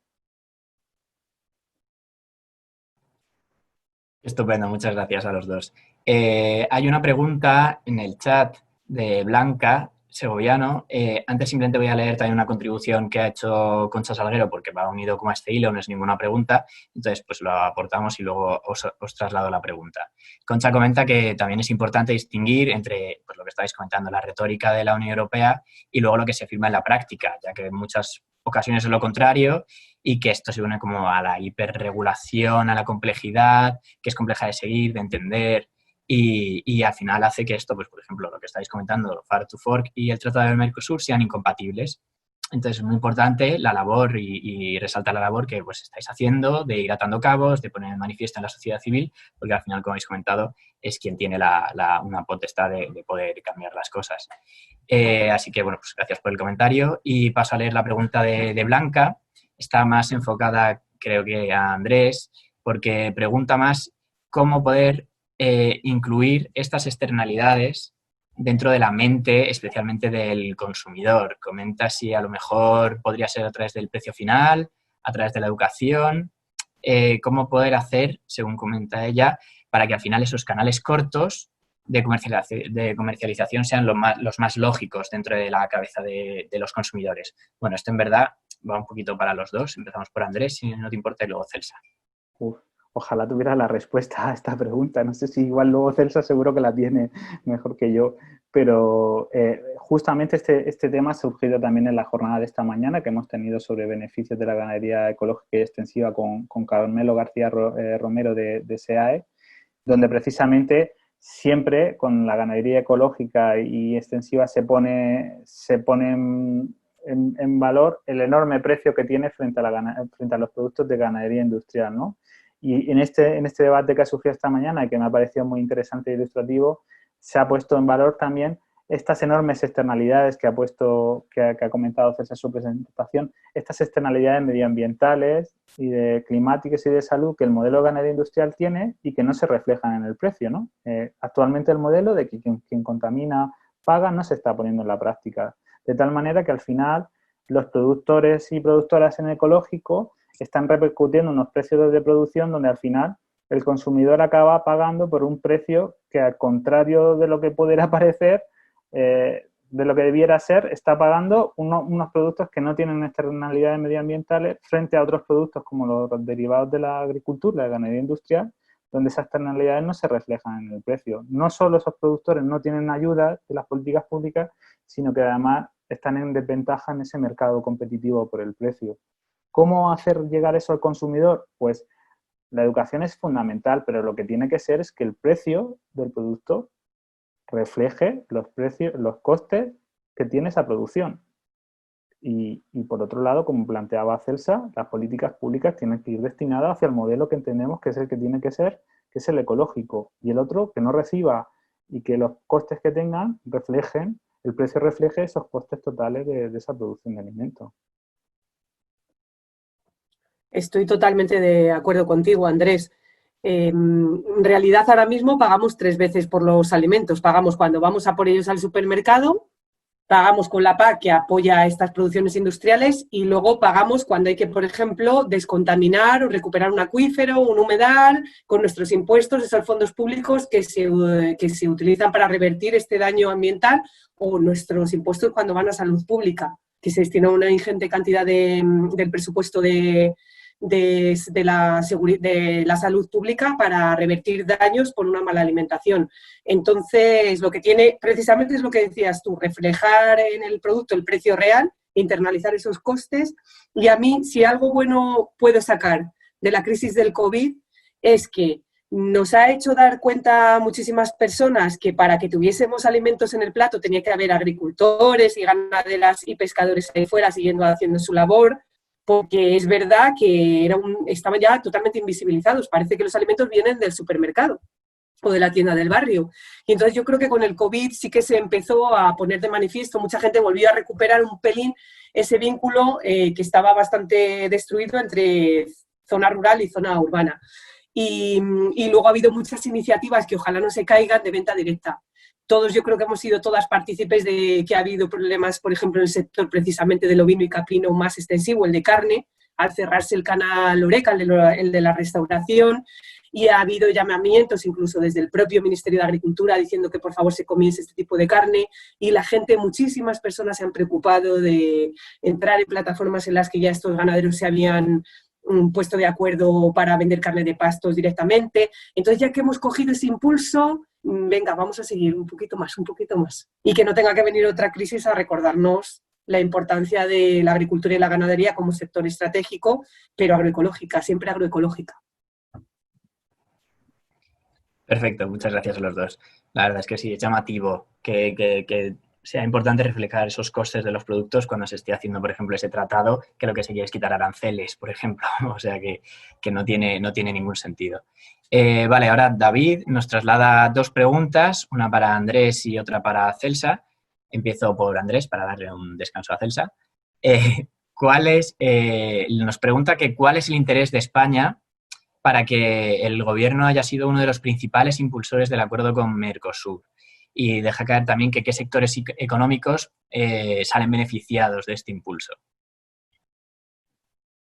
A ver, yo no soy un experto en tratados de libre comercio. Aquí lo que pretendía era analizar un poco el impacto que va a tener el sector alimentario y ganadero este tratado de libre comercio, pero a mi modo de ver, yo no llego a entender muy bien cuál es el interés del gobierno español en la ratificación de este tratado de libre comercio. Si yo tuviera que pensar en el bien del conjunto de la ciudadanía, me costaría entender bien que este tratado haya sido aprobado, impulsado, o finalmente en esa ratificación final, los apruebos finales, el gobierno de España hubiera tenido un papel tan activo como parece ser que ha tenido. Quiero pensar que España forma parte de esta rueda que es la Unión Europea y donde a veces hay intereses geoestratégicos y en ese contexto se ha ido a tomar, y entiendo que quizá la conexión cultural y histórica con el Mercosur le haya influido a poder aprobarlo. Si uno hace el análisis, y es como hemos hecho en Amigos de la Tierra, en un futuro informe que pronto presentaremos sobre este Tratado de Libre Comercio y sobre qué me he basado para mi exposición, claramente el intercambio comercial es perjudicial para España porque, como hemos visto, en España la industria ha perdido muchísimo peso en las últimas décadas. No fabricamos prácticamente nada. Y, de hecho, por ejemplo, hoy se ha conocido que Nissan, las fábricas de Nissan se van a marchar de Barcelona para, de nuevo, derivar la producción hacia Francia, que es uno de los socios de la empresa Nissan. Ese intercambio de coches y de maquinaria va a interesar a la industria alemana y a la industria francesa. Entonces, en ese contexto, no sabría dar respuesta de cuál ha sido los motivos que han impulsado este tratado de libre comercio. Y luego lo complementaba con, entonces, ¿qué sector económico realmente puede salir beneficiado? Por lo que comentas, prácticamente ninguno, pero entiendo que a lo mejor sí que puede haber gente que sí que encuentre un beneficio, o en verdad es como tú dices, que no tiene ningún sentido desde ningún prisma que se mire. Quiero pensar que como España al final somos productores de automóviles, aunque las industrias no son nuestras, quizá en ese tratado comercial de alguna manera se intentara apoyar a esa industria automovilística que genera, es cierto, muchos empleos en España. Quiero pensar que quizá podría ser el único sector beneficiado porque claramente el sector alimentario saldría enormemente perjudicado. No se me ocurre. Vale, gracias, Andrés. Sí, Pablo, por el chat de Facebook, complementa también con eso. Comenta que España es el segundo mayor fabricante de automóviles de Europa y que entonces, pues a lo mejor, como comentabas, pueden ir por ahí los tiros. Y luego la segunda pregunta de David, que es para Celsa, también jugando como desde este enfoque de qué papel tiene el gobierno, el Estado español, comenta qué papel está teniendo en el debate sobre la PAC y qué prioridades se ha marcado en torno al tipo de agricultura y ganadería que quiere defender a nivel europeo. Es un poco grande la pregunta, pero creo que... Bueno, España es uno de los principales beneficiarios de fondos de la PAC, el segundo o tercero, y es un país muy importante en la toma de decisiones. España, Francia y Alemania, diríamos que son los tres grandes países que en el Consejo de Agricultura, que es donde se corta el bacalao, aquí que estamos hablando de alimentos, está ahí implicado. El discurso que tiene ahora mismo el Ministerio de Agricultura es sí a la nueva ambición climática, sí a la agroecología, pero dinero detrás. Si nos recortan los fondos no vamos a poder hacer frente a esos objetivos ambientales. Y aquí entramos en una paradoja, o sea, lo que parece siempre como que se quiera contraponer economía a ecología.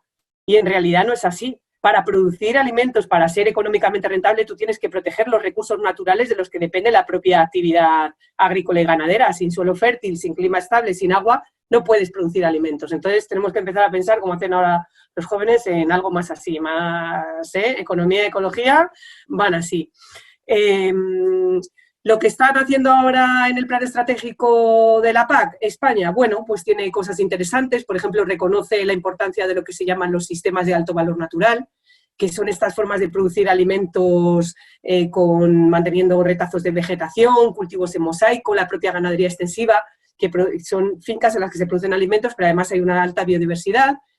Pero luego ya veremos, hasta que no sepamos cómo se reparten los fondos y realmente hacia qué modelo se destinan los apoyos, no podemos decir que todo va a salir bien. En anteriores negociaciones el gobierno de España no ha sido muy verde, que digamos. Negoció a brazo partido el que siguiese habiendo ayudas para regadío, para modernizar regadíos que tenían un impacto considerable sobre el estado de los ríos y los acuíferos. Consiguió que el actual pago verde se le diese a todos los cultivos leñosos porque sí, independientemente de si estábamos hablando de un olivar manejado en agroecológico con cubiertas vegetales o un olivar en pendiente con el suelo desnudo que cuando hay algo de lluvia arrastra todo el suelo, pues eso fue un logro de las negociaciones del anterior Ministerio de Agricultura. Ahora, pues no bajamos la guardia por lo que pueda pasar. Vale, muchas gracias, Elsa. Has dicho, como dicen los jóvenes. Esto... Tú creo que sigues estando ahí, pero bueno. Comentar, también traslada Concha un poquito lo que habéis dicho también, que para España las importaciones de pienso es muy beneficioso para esa ganadería industrial. Entonces también puede ser otro de los componentes a tener en cuenta. Y vale, mientras damos un poquito de espacio para que salgan más preguntas en el chat, yo me he apuntado aquí un par de cosillas para cada uno. La primera que quería preguntarle a Andrés, ya que pues claramente una era lo de los tiempos y la segunda era si crees que pues todo el impacto que has comentado de la soja, si se podría llegar a generar o llegar a trasladar una conciencia ciudadana con respecto a la soja, igual o similar al movimiento que ha habido un poco, digo porque sabemos cómo están las cosas, con el aceite de palma. ¿Crees que habría capacidad de generar ese movimiento o la soja, al tener también ese componente que es más de eso, de alimentación de ganado y todo, no podría generar un movimiento también de darse cuenta realmente cuánto impacto y cuánto daño está causando la soja en América del Sur?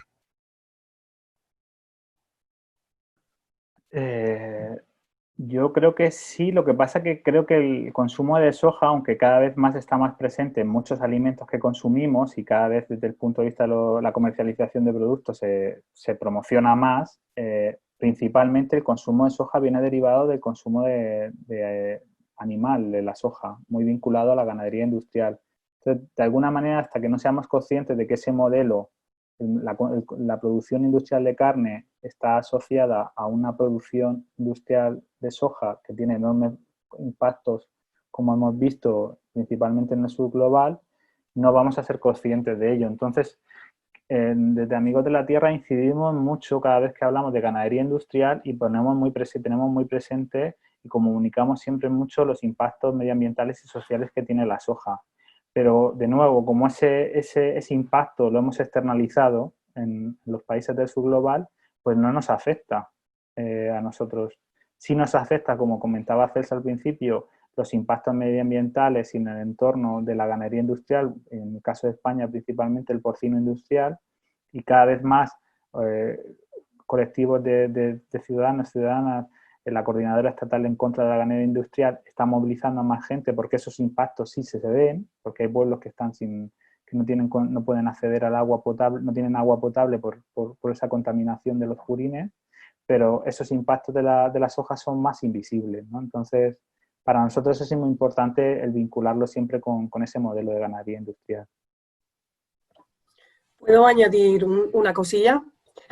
En la estrategia del campo a la mesa, lo que ha anunciado también la Comisión Europea es que el año que viene se aprobará una norma para prohibir la deforestación importada, que llaman. Es decir, se va a intentar que los productos alimenticios, básicamente soja, aceite de palma, que proceden de países de fuera de la Unión Europea, no causen deforestación.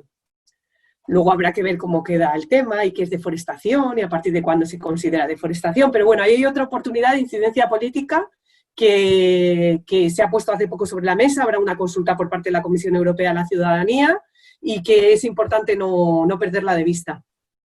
Claro.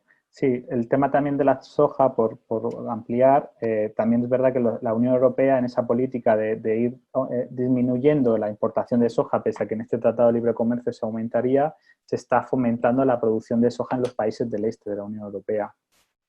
Y eso también está teniendo impacto o va a tener impacto también medioambiental en posible en usos del suelo y en deforestación en esas zonas, ¿no?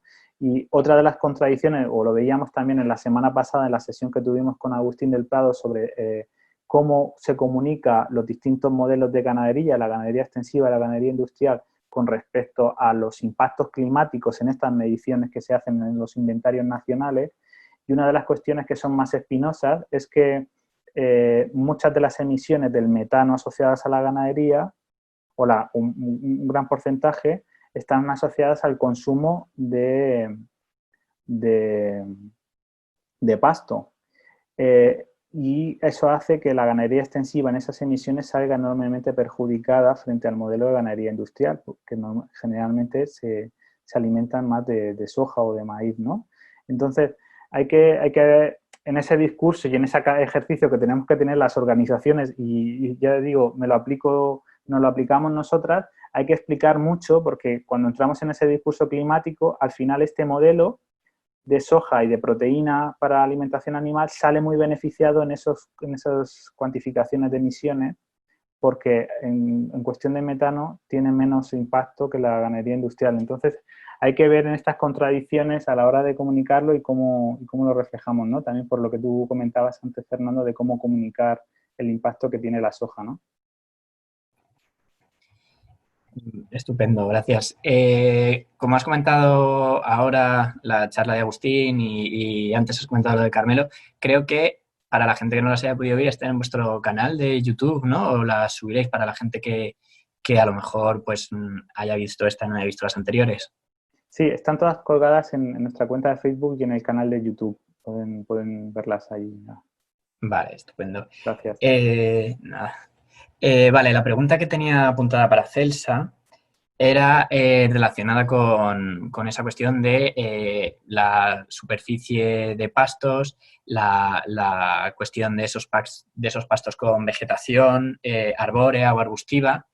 Y entonces la pregunta es, dado que España también tiene ese contexto mediterráneo con el clima y las altas temperaturas veraniegas y la cuestión que vamos a tener justo por delante también de los incendios, esa ganadería extensiva hace una gran acción para lo que se dice malamente de limpiar el monte. Es decir, se está perdiendo además un servicio que luego cuando se ven las noticias es muy claro y es muy llamativo, pero luego no se apoya a lo mejor a través de estas medidas a la ganadería extensiva, porque la ganadería extensiva evidentemente no puede cumplir esos servicios. Entonces, te quería preguntar sobre por qué no sé, a lo mejor se incentiva más, o si a lo mejor sí que lo hay y lo desconozco, a esa labor, o se puede también hacer ese pago de servicios ecosistémicos a esa labor que hacen de control de incendio los rebaños extensivos.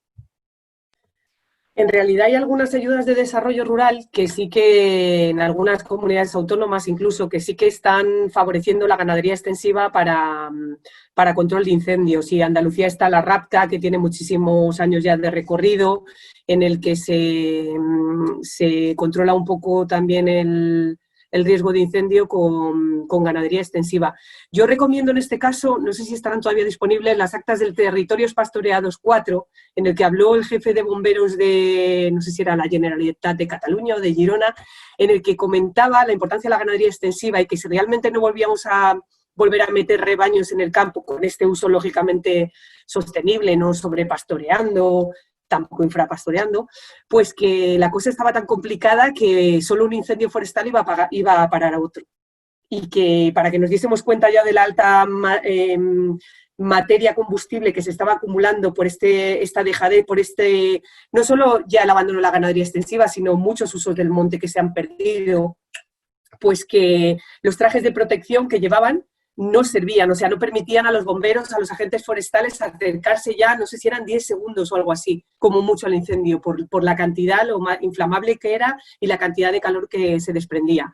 Entonces es mucho más lógico, como siempre, prevenir que curar, es mucho más barato y encima tenemos a los pastores que pueden recuperar un terreno que han ido perdiendo, pero para eso también hay que facilitarles abrevaderos, zonas de descanso o incluso las propias vías pecuarias que se han ido invadiendo, en muchos casos usurpando, pues por los propios campos de cultivo, porque se han dado instalaciones de telefonía, etcétera.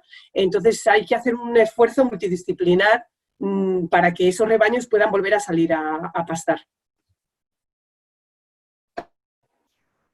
Estupendo, muchas gracias, Celsa. Un aporte de Pablo a través de Facebook con una pregunta al final, que comenta que el 88% de la carne que se produce en España es de cerdo y pollo, monogástricos que no pastorean, sino que se alimentan de soja y cereales. Importamos más soja y cereales de los que producimos, por los que esta industria depende completamente de este comercio mundial. Entonces, la pregunta es cómo transmitir a nuestros gobernantes la necesidad de esa ganadería extensiva que pastorea en nuestro territorio y que nos proporciona soberanía alimentaria. Y sobre todo en esta situación de emergencia mundial como la que estamos viviendo, que la ganadería extensiva es capaz de alimentarnos, de proporcionarnos autosuficiencia. Entonces, dado esa situación de dependencia tanto del cerdo y del pollo, ¿cómo podríamos transmitir a los gobernantes esta necesidad de ganadería extensiva?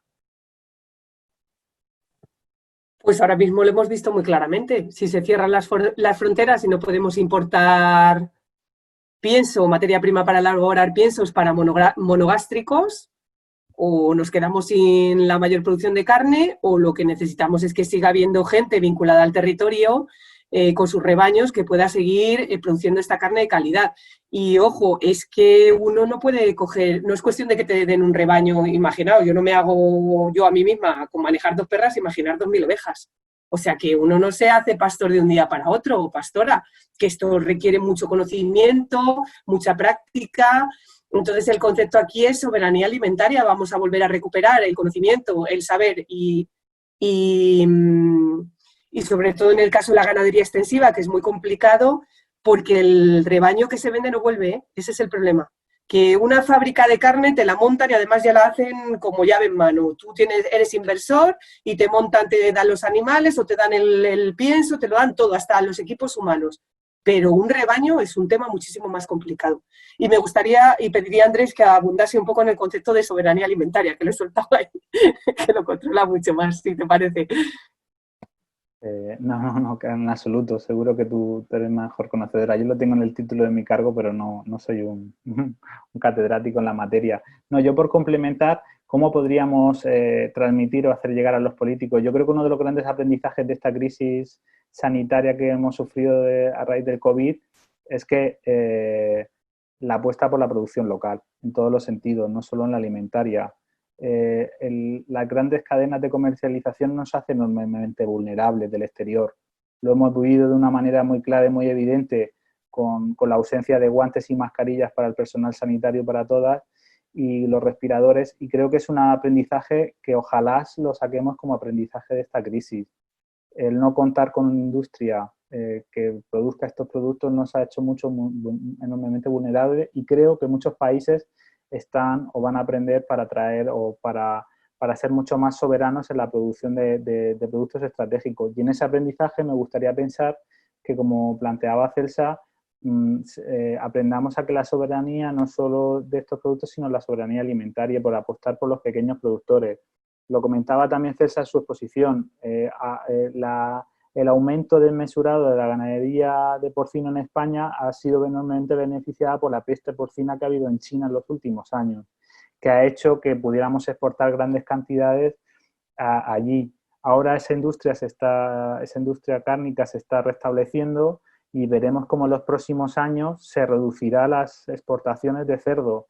Y eso lo que va a hacer es que los que vayan a sufrir vayan a ser primero las personas que trabajan en estas industrias, que, como dice Celsa, son industrias integradas, donde el que se llama ganadero o ganadera en realidad no lo es, sino es un trabajador en una situación muy precaria que no toma ninguna decisión, y las industrias se reconvertirán.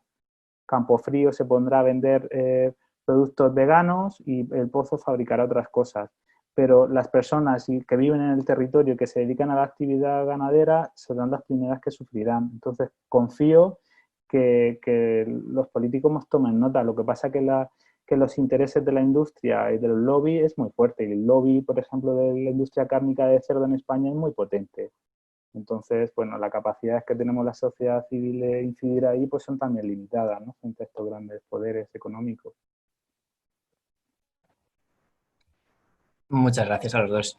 Vale, ahora os quería trasladar otra pregunta, mientras también aparecen otras por el chat, que era, volviendo un poquito al tema original de las jornadas, aquello de la producción de la carne, si creéis que realmente la ciudadanía conoce bien el ciclo de producción de la carne industrial, porque muchas veces cuando se habla de este tema, pues se hace la simpleza de comentar como el metano que solamente emiten a lo mejor las vacas o todo eso, y creo que ya lo habéis adelantado, que tienes que colocar en un sitio un pasto o un cultivo productor de pienso, tienes que cuidarlo, tienes que darle los insumos, tienes que recolectarlo, tienes que moverlo a otro sitio para que un animal lo coma, con todo el impacto que tiene, y luego el traslado hasta nosotros los consumidores. ¿Creéis que se conoce lo suficientemente bien este ciclo y que cuando se comenta estas situaciones de que hay que comer menos carne, no es una cuestión solamente de la propia ganadería, sino también de este ciclo que incluye a los piensos y la producción de piensos, que muchas veces es un elemento que está olvidado detrás?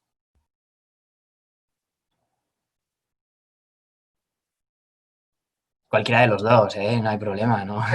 Empiezo. Yo creo que no. Yo creo que no. Hace 2 años estuve en la presentación de un estudio que había encargado curiosamente una gran empresa de agroquímicos, de marketing y qué sabía la población española sobre la agricultura y la ganadería, y la conclusión que presentaron fue que ya la población española no lleva la agricultura en la cabeza y mucho menos en el corazón. Para mí esto es demoledor, el haber perdido nuestro vínculo con algo que necesitamos 3 veces al día, 5 veces al día, como es alimentarnos, y el que se haya totalmente roto, se haya desconectado el saber cómo se producen los alimentos, me parece que es una acción que debemos recuperar de manera urgente. Hay ya generaciones de niños y niñas que nacen en ciudades y que no tienen un pueblo de cabecera. Entonces, o tienen la suerte de ir a alguna granja escuela o tienen padres y madres interesados y algún huerto urbano, o esos niños van a crecer pensando que los alimentos salen del supermercado. Entonces ya meternos en un tema tan específico como es la producción de carne, lo que acabas de decir, si piensas que la ganadería industrial es un cultivo que te traes de lejos, lo transformas, se lo das al animal, etcétera, no sé, creo que tenemos que hacer un esfuerzo todas las entidades por seguir recuperando seguir llamando la atención sobre la importancia de la agricultura y la ganadería y sobre cómo se producen unos alimentos y las diferencias entre una forma de producir y otra.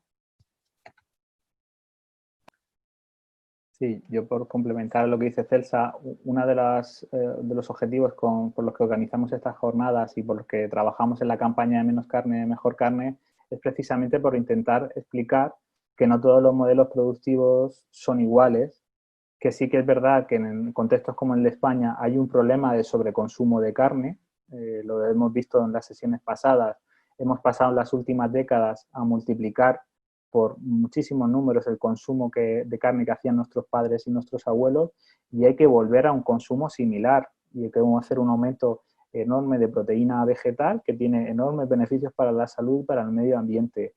Dicho esto, que hay que reducir el consumo, y creo que las evidencias científicas en ese sentido son abrumadoras por los enormes impactos que tienen medioambientales y sobre todo de la ganadería industrial y en la salud de ese sobreconsumo de carne, creo que el esfuerzo que estamos haciendo muchas organizaciones ecologistas es en diferenciar y en comunicar las diferencias entre ambos modelos productivos. Yo quiero pensar que cada vez más la gente que sigue comiendo carne es consciente de los impactos en el medio ambiente que tienen ambos modelos, y me gustaría pensar también que es consciente de esos impactos también para la salud. El problema, y lo veíamos esta mañana, es que la ganadería extensiva, la ganadería ecológica no cuenta con los mismos recursos que cuenta la ganadería industrial, entre ellos los problemas que tiene para la comercialización y los recursos que las políticas públicas les dotan, ¿no? Hablábamos también esta mañana, por ejemplo, comentaba Carmelo las dificultades que tienen ganaderías ecológicas por la ausencia de mataderos en sus zonas, ¿no? Para poder sacrificar los animales y comercializarlos como ecológicos, ¿no? En ese sentido, creemos que la administración pública tiene muchísimo recorrido para apostar por este modelo. Entonces, yo creo que conforme vayamos recorriendo ese camino, yo creo que los consumidores tendrán más conciencia y podrán decidir, pero creemos que al final no debemos poner siempre el peso en el consumidor, porque muchas veces el consumidor en su zona donde puede hacer la compra no tiene la capacidad de tomar esas decisiones y es la administración quien es responsable al final. Y los modelos alimentarios no somos los consumidores, somos los que lo sufrimos, ¿no? Pero no tenemos toda la capacidad de poder dirigirlos hacia donde queremos que vayan, ¿no? Sí, es verdad, eso es interesante, que a veces como que se traslada mucho el papel al consumidor, pero bueno, también está la capacidad de influencia, si no en esas administraciones, porque si no es muy fácil, ¿no? Muy atractivo el movimiento del dinero fácil y la generación de empleos versus otras estrategias que se pueden considerar más intervencionistas, a lo mejor. Entonces, bueno, pues no aparecen muchas más preguntas por el chat. Yo creo que tenía apuntada una última para los dos. Y bueno, pues si no respondemos esta y vemos a ver si se anima alguien más. Era sobre, pues justo a casi hilando con esto que estamos comentando, el consumidor y en su momento lo que comentasteis de que una de las formas podría ser que el precio reflejase los costes reales de los productos. Una de las cosas que se comentó también en la presentación de la estrategia Farm to Fork era esa importancia del etiquetado. Entonces, ¿qué papel creéis que puede tener el etiquetado? Y cuando quiero decir esto es como con varias aristas, porque por un lado está cómo se reflejan esos costes. Quiero decir, lo que hemos comentado ahora mismo de este proceso, hay unos costes que son en materias de pues, emisiones, en materias de consumo de otros insumos, en materias de pues, eso respecto del productor. Se pueden reflejar todos, hasta qué punto o qué costes se pueden incluir y cómo se podrían valorar. Y lo segundo es cómo se puede además conseguir que todo eso sea de una forma que el consumidor cuando vea la etiqueta no le dé un derrame cerebral y diga no sé qué comprar, compro el más barato.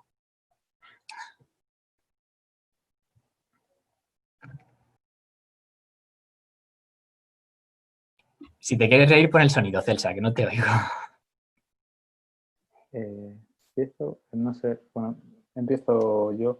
Yo creo que el etiquetado, o sea, la información es poder, ¿no? Y si realmente le estamos queriendo poner peso a los consumidores para que sus decisiones sean razonadas, pues tienen que tener la información. Y yo creo que las administraciones públicas no siempre favorecen esa información en el consumidor, ¿no? Yo no soy un especialista en el etiquetado de los productos de ganadería extensiva, pero creo que también hay bastantes barreras de comercialización en ese sentido y que muchas veces los productos que llegan al mercado no están suficientemente reconocidos o en esa identificación y por tanto el consumidor no puede valorar determinados productos frente a otros, ¿no? Pero claro, el etiquetado no es solo el etiquetado, que es importante, es que comparativamente y en un contexto de crisis económica como el que se nos avecina, pues yo también entiendo que una persona a la hora de hacer la compra pues se guíe por ese precio, por la cuestión del precio. Lo que volvemos otra vez al principio, es que si mientras no repercutamos en los productos las externalidades ambientales y de salud, no podremos seguir, el consumidor tendrá que también tomar decisiones en torno a su capacidad adquisitiva. Entonces, si no queremos que los productos ecológicos sean productos más caros comparativamente y puedan ser elitistas determinados productos, las administraciones públicas tienen que apoyar con su financiación para que estén más accesibles, los costes de producción sean menores y a nivel comparativo se pueda reflejar ambas producciones en el precio. Una de las cuestiones que creo recordar que aparece en la estrategia Farm to Fork, de las medidas que la Unión Europea se ha comprometido a desarrollar en los próximos años, es a poder diferenciar en el IVA los productos ecológicos, creo recordar. No sé si eso finalmente se desarrollará, pero quizá a nivel fiscal también se podría hacer una distinción y fiscalmente agravar más aquellos productos que tienen un impacto medioambiental y en salud mayor que los productos, en este caso, ecológicos, ¿no? Estoy totalmente de acuerdo contigo, Andrés. Me reía, Fernando, porque es verdad que a veces se te pilla un poco ya con la vista machacada leer las etiquetas. Es un logro en algunos momentos del día y depende de lo cansado que estés y lo pequeña que sea la letra. Entonces hay que ir a etiquetas simples, pero ojo que hay también mucho greenwashing. Hay etiquetas de bienestar animal que realmente solo puede cumplir la ganadería intensiva, que se las crean ellos para ellos mismos, como tienen esa potente maquinaria de marketing detrás, que al final nos están vendiendo como algo de bienestar animal, algo que de bienestar animal tiene poco, y son etiquetas a las que a lo mejor un ganadero extensivo ni siquiera puede acceder, porque se han diseñado para ese tipo de producciones industriales. Entonces habría que pensar en etiquetados pues como el del huevo, graduales, pero con mucha información y que lo que dices, cuando vayas a comprar no te dé un patatús.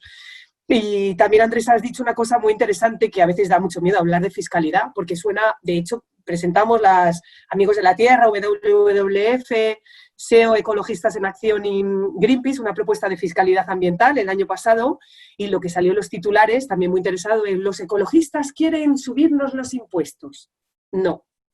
En esa propuesta de fiscalidad ambiental iba al principio de quien contamina paga, es decir, en el caso de la ganadería industrial tendría que gravárseles mucho más la actividad porque están contaminando, y en el caso de la ganadería extensiva agroecológica se les podría desgravar pues, en el IBI que pagan a los ayuntamientos, en el IVA de los productos también a los consumidores, como decías, productos ecológicos con un IVA súper reducido, productos de baja calidad nutricional con un IVA alta.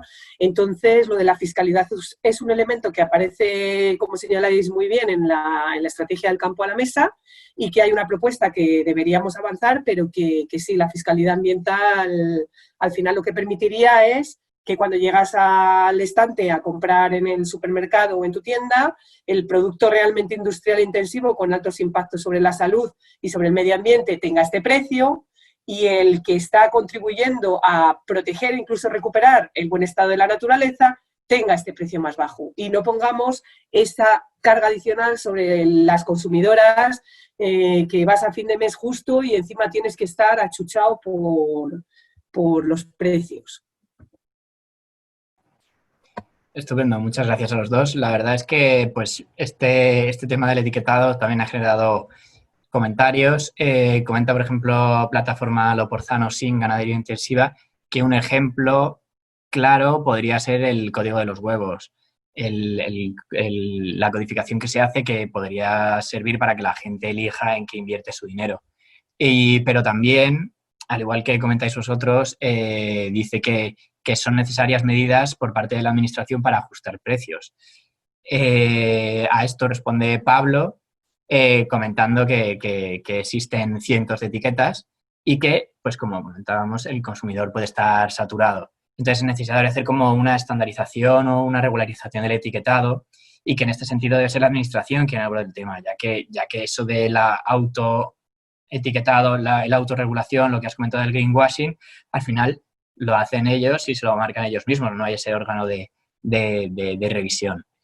Y otro menciona que también la autorregulación en cuestiones de antibióticos en la ganadería industrial, que esto ocurre. Bueno, pues si no hay ninguna pregunta más por parte del chat, bueno, trasladar también que acaban de felicitarte, Andrés, por coordinar las jornadas de estos días, que han sido charlas muy interesantes. Pues doy las gracias a todos y las personas que están asistiendo y que han asistido a esta jornada y a todas las anteriores. Gracias a Andrés y a Celsa por participar. También a Amigos de la Tierra por dejarnos hacer esta moderación y por invitarnos. Y pues para cerrar el ciclo la jornada de hoy y el ciclo, doy paso a Andrés para que comente unas últimas conclusiones. Muchas gracias a todos. Pues muchas gracias, Fernando y Celsa, por haber participado en la sesión de hoy, que ha sido todo un lujo contar con vosotras y poder cerrarlo con vosotras y que, bueno, por mi parte yo creo que es muy importante también el trabajo entre organizaciones y las alianzas y creo que juntas podremos pues, trabajar hacia un modelo alimentario más sostenible y saludable. Así que muchas gracias. Y nada, de dar las gracias a todas las personas que nos han podido seguir durante estos días en estas jornadas de la campaña de Menos Carne, Menos Carne, Mejor Carne, que espero que os hayan resultado interesantes. Las que no hayáis podido ver y seguir, tenéis la oportunidad de seguirlas por el canal de YouTube y Facebook, donde han quedado grabadas. Y nada, y que, bueno, pues que salud y buenos alimentos y que, bueno, que estéis todas bien y que pronto podamos volver al campo y producir nuestros alimentos. Así que nada, muchísimas gracias a todas. Gracias. Enhorabuena por las jornadas. Muchas gracias y enhorabuena.